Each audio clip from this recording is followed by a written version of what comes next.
Greetings, everyone. It's getting a little bit late, but I thought it might be nice to just go over a background about Evergreen. It's like it suddenly came into the news, it sprang up, but where did this place come from, this Pandora's box, originally? And what we're going to do is look at the father of this college. It was the brainchild of Zbig Brzezinski, and it's interesting that he died right before, practically just within weeks of the outburst that occurred there. And of course, he was a Cold War guy, along with Henry Kissinger. Since they were close, I would assume Kissinger was probably involved in this as well. You may ask, how did I find out about this? And the person who gave me this particular information was my neighbor, Stanley Aronowitz, who taught at Columbia University, just as Zbig had an office there as well. In fact, at the time, my boyfriend was taking political science there and was all involved with that. At the time I was living in New York, I was working at Sullivan and Cromwell. So I brought up their little, it's not the most interesting site, but it is the most interesting law firm. And, look it up if you're interested in Cold War history. This is where the Dulles brothers were. This is where the OSS began. This was the birthplace of the CIA. This is where J. Edgar Hoover hung out. So, this was, of course, before my time, but it happened there. And when I was there, I can't really talk about who our clients were. I was a proofreader there. But I remember Stanley, who lived above us, said to me, "Where do you work in New York?" And I said, "I'm the proofreader at Sullivan and Cromwell." And he just about died. He said, "Oh my God, that's the J. Edgar Hoover Cold War law firm. How could you? Oh my God." He was all worried. And then he said, "Well, where do you go to school? Do you go to Columbia? Do you go to NYU? Do you go to Baruch? Blah, blah, blah, blah, blah."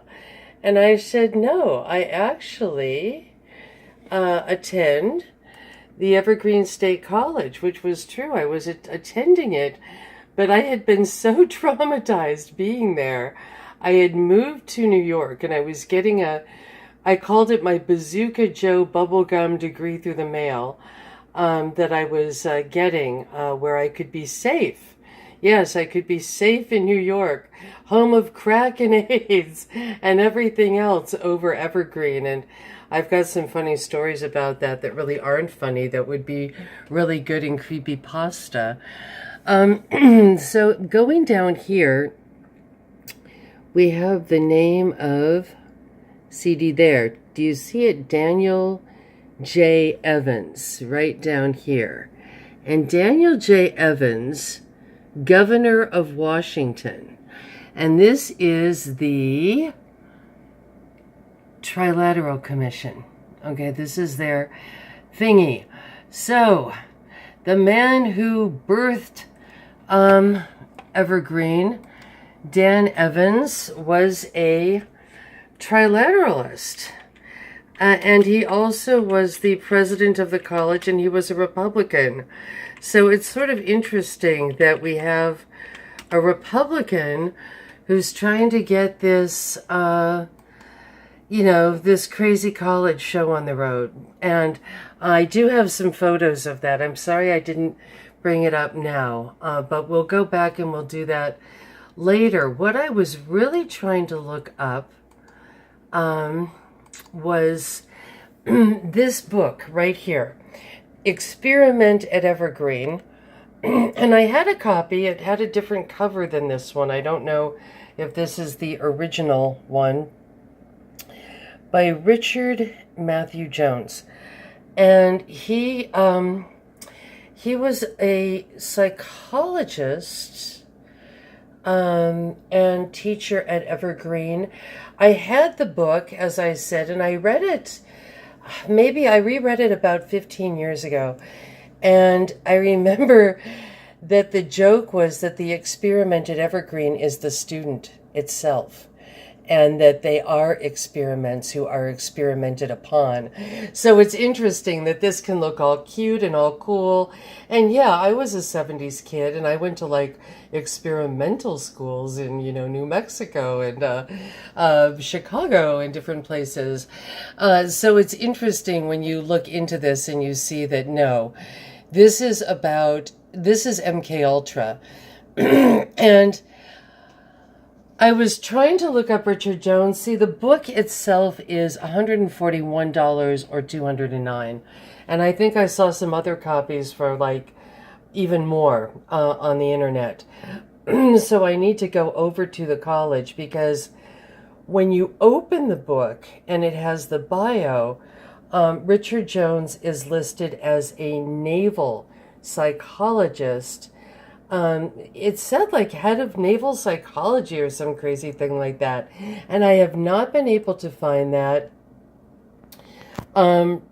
too much. I'm finding Lieutenant Jones. I'm trying to find some things on the internet, because that was something that had really stopped me in my tracks. And it had really stopped my friend Doc in his tracks.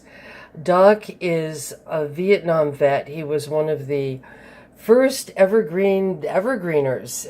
He came, on the GI Bill. He was from Bakersfield, California, and had worked on computers in Vietnam and things like that. He had also been in some very weird, twisted, he was in the SEER program, and that was where I remember he said he was like on a plane, and suddenly they said it was going to go down, it was going to crash, and they just like, put parachutes on everyone, and they threw them all out the window, and everyone's going out the window, or out the door or something, parachuting out, and they landed in, some kind of enemy territory jungle, and, then they were caught, and, everything. They were in a village. He was like in a prison in some horrible, Southeast Asian village for 3 months until, yes, Richard Jones, who he later saw at Evergreen. And that's when he said he realized Evergreen was a psychological, like, whatever. And it just like really freaked him out when he saw Richard Jones in the hall, because after being tortured for 3 months in this Southeast Asian village, and it had a leader, and of course no one spoke English, and they just ran around, all the time, and like beating people, that it was fake, that they were actually on an island like off of Louisiana or Florida or something of that nature.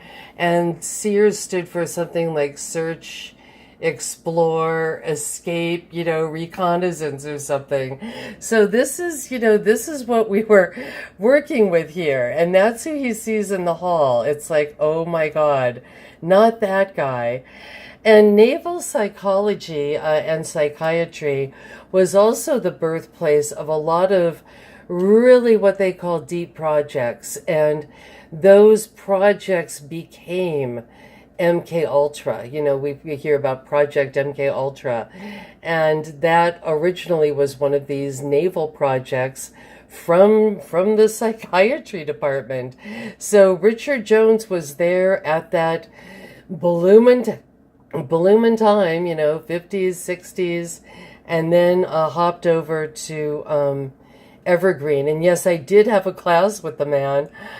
For about all of 5 minutes. I took a class that was before I read the experiment at Evergreen. I was a different person then. I was just a little student.